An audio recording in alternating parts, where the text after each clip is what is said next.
Kellen, if you're watching this, I accidentally took your sweater home the other night. I forgot. I'm sorry. I'll give it back to you next time I see you. But on to today's subject. The fidget spinner. Hey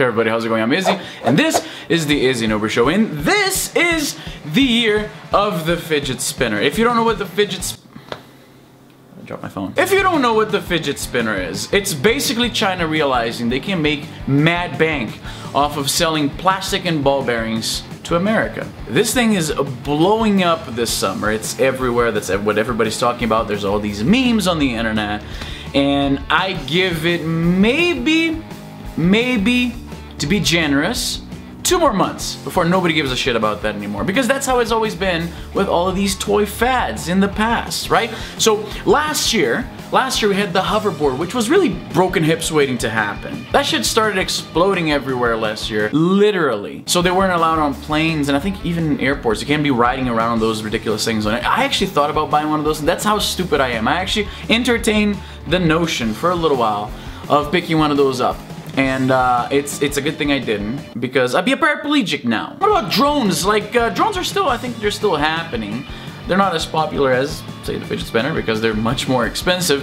The thing about drones, and I've dabbled with drones before. I made a video here on my channel about the time when I lost a drone. Pretty fucking dumb. The thing about drones is that they did not lead to as many charges of people flying over their neighbors' backyard to spy on their wife and shit. You'd think we'd see stories like that all the time. I haven't seen any. I'm sure somebody's gonna correct me in the comments and say that it happened in like Florida, because these things always happen in fucking Florida. Who the fuck's calling me? Oh, it's my mom. I'll talk to her later. But no, it hasn't happened as much. Sorry, Mom, I'm hanging up on you. It hasn't happened as much as you'd think it would. We had the Furby, which I honestly don't know what the fuck the Furby was. It was this little robot that responded when you said stuff. Came out in like 1999. I remember I was in the States that year, and I remember it was a big thing. Like in the toy stores, you'd see a bunch of Furbies. The thing about the Furby, the best contribution that the Furby has, the best contribution it gave me personally is this image right here. I saw this on the internet one day, and this just, it blew me away how useful this image is, because you can respond to anything with this. This image both symbolizes pleasure and pain. It just encapsulates such a broad spectrum of human emotion. If something good happened, I can reply with this, like, oh man, that food was amazing. Or like, oh man, this fucking lecture is the pits, I fucking hate this, I'm quitting school. You can use that image too, it's great. So that's all I need to know about the Furby. Don't even tell me in the comments what the fuck it did. I don't want to know. This image is what it does. We had the Pogs,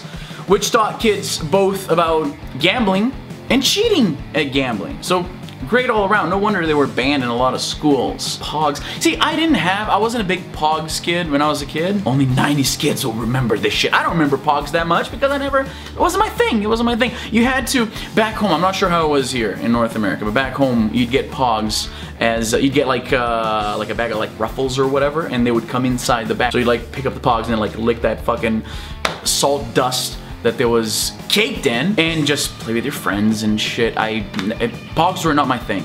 I'm sorry. Tamagotchi! Holy fuck, the Tamagotchi! Now this thing, I remember I was in 7th grade, and I was a Tamagotchi fucking serial killer. Here's what I'd do. I'd MacGyver a paperclip on my hand, so I'll just hide that shit. And I'd ask to see somebody's Tamagotchi. I'm like, oh, let's see here what it's doing. Like, I remember you had to like feed it, and then you have to. There were different ones. There was the original Tamagotchi and all the Chinese knockoffs. There was one that was very popular where I lived. It was called the Dinky Dino or something like that. So you have to like turn on the air conditioner, turn it off depending if the temperature was too high or too low, and you give it food, you scoop up the poop, the digital poop. What the fuck? I understand video games that allow you to do something that you couldn't do in real life, like a first-person shooter or a GTA, but a game where you scoop up shit. It's like those realistic baby dolls that you have to change their diapers. I never understood the appeal of that.